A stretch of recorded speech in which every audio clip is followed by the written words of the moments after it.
好多朋友啊都以為煲豬肚湯呢係好複雜嘅，尤其是呢如果豬肚處理唔好嘅話呢，煲出嚟嘅豬肚湯啊唔單止腥味重啊，食起身嘅口感呢又硬又柴。但係今日如果你跟住我咁樣做，保證你啊5分鐘呢就可以將啲豬肚洗得乾乾淨淨，而且煲出嚟啖湯啊非常之清甜啊！這個湯真的是太好喝了，聞着好香，看着就是有食欲的那種。那個湯色奶白的。對，是的。看一下有沒有外面那種豬肚雞湯的那種味道。哇，好喝，好喝。首先呢，煲呢個湯呢，我哋就一早要去市場買翻個靚嘅新鮮豬肚啊。咁點樣為之靚嘅豬肚呢？嗱，我哋一一介紹一下吓。咁呢，豬肚嘅話呢，首先呢就唔好要打過水嘅。咁你點樣先至知道佢唔好打過水呢？咁呢個呢就最好係去揾你熟悉嘅攤檔嘅老闆嗰度去買呢。咁提前預留，咁樣就比較好啲。寧願貴翻少少都唔好要嗰啲打過水嘅。咁第二個呢就係佢嘅肉比較厚身少少嘅。咁我哋點樣為之叫厚身呢？咁樣捏上去啊，呢個豬肚呢比較厚嘅。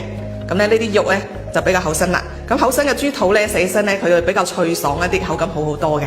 嗱，咁呢豬肚啊要清洗呢一步呢都係好重要嘅喎。嗱，首先我哋要反個面嚟。嗱，呢一層黏液呢一定要係清洗乾淨嘅。嗱，跟住加入多少少嘅鹽，再加入1大殼嘅麵粉。嗱，跟住再加入白醋。嗱，咁樣搓洗過嘅豬肚呢，佢就可以洗得好乾淨噶啦。跟住要用清水呢沖洗乾淨。將豬肚啊凍水落鑊，加入啲薑片啦，同埋料酒。嗱，飛好水之後呢，就可以撈起身啦。跟住呢，再過翻啲凍水。嗱，呢啲要清洗乾淨喎。如果唔係嘅話呢，煲出嚟嘅湯呢，佢會食起身會有少少苦澀味嘅喎。嗱，清洗乾淨嘅豬肚呢，就切成咁樣嘅長條。嗱，鑊中燒熱之後呢，加入食用油，跟住呢，放啲薑片入去。嗱，將啲薑片呢炒出香味嚟。爆香咗之後呢，就加入豬肚啦。嗱，啲豬肚呢，要炒乾啲水分佢，咁樣煲出嚟啲湯呢，先至個奶白香濃色嘅。好啦，呢個時候呢，加翻啲胡椒粒入去。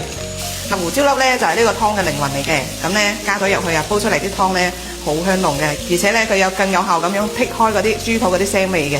好啦，呢個時候呢，一定要加入緊水啦。好啦，呢個時候煮滾呢，就可以轉到砂煲啦。嗱，跟住冚上個蓋，用中火先煲佢40分鐘先。嗱，跟住落嚟就要同大家介紹一下煲呢個豬肚湯要用到啲咩湯料呢？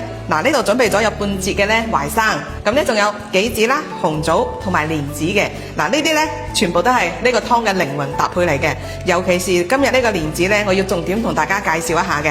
我用到嘅呢個蓮子呢，係中國3大蓮子之一嘅雙蓮，咁呢，佢係嚟自湘潭嘅，而且呢，佢就係帶地理標誌認證嘅。嗱，你睇下呢個顆粒，佢全部都去咗心，而且呢，仲係磨咗皮嘅添啊！點解我強力推薦呢個雙蓮呢？其實主要原因呢就有3點嘅。第一呢，佢唔使浸泡，洗乾淨呢就可以煮啦。第二呢，佢唔需要煮太耐，只需要20分鐘呢就得啦。而且煲出嚟呢，又唔會話發硬，同埋呢唔會變黑嘅。第3點呢，煲出嚟呢，佢冇苦味嘅，就算係老人家啊、小朋友都中意食。嗱，全部呢都去咗心嘅，咁呢，煲出嚟唔容易苦呢，呢個係最主要嘅原因啦。嗱，而且呢，商家啊諗得好周到，咁呢買雙蓮嘅話呢，佢就送一個呢種密封罐俾我哋嘅，咁然後呢，食唔晒呢啲蓮子呢，就可以放入去保存，咁樣嘅話呢，就可以保存得更加耐啲啦。嗱，而家熱天嚟啦，咁呢蓮子嘅話呢，平時我哋經常都用嚟煲湯啦、煲糖水啦，都會用得到嘅。所以呢，有需要嘅朋友都可以拍翻單翻去試下㗎。好啦，話咁快呢，啲湯呢就煲咗40分鐘啦。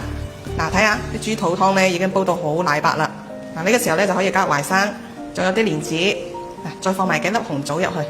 嗱，繼續冚翻個蓋，煲多佢20分鐘添。好啦，時間到咗，跟住呢，加翻啲杞子，再加翻啲鹽去調下味，隨便滾幾下，咁呢就食得㗎啦。咁樣煲出嚟嘅豬肚湯啊，唔單止湯色奶白，啲豬肚呢食起身佢係唔韌唔柴嘅，咬落去呢仲特別脆口嗰種啊。這樣煲出來的豬肚，它的口感呢，它的時間是把握得剛剛好的，味道也出來了，但是豬肚呢又很好吃。火候掌控得太好了，太好了，學會了你也這樣去煲來試試，家人都很喜歡喝的。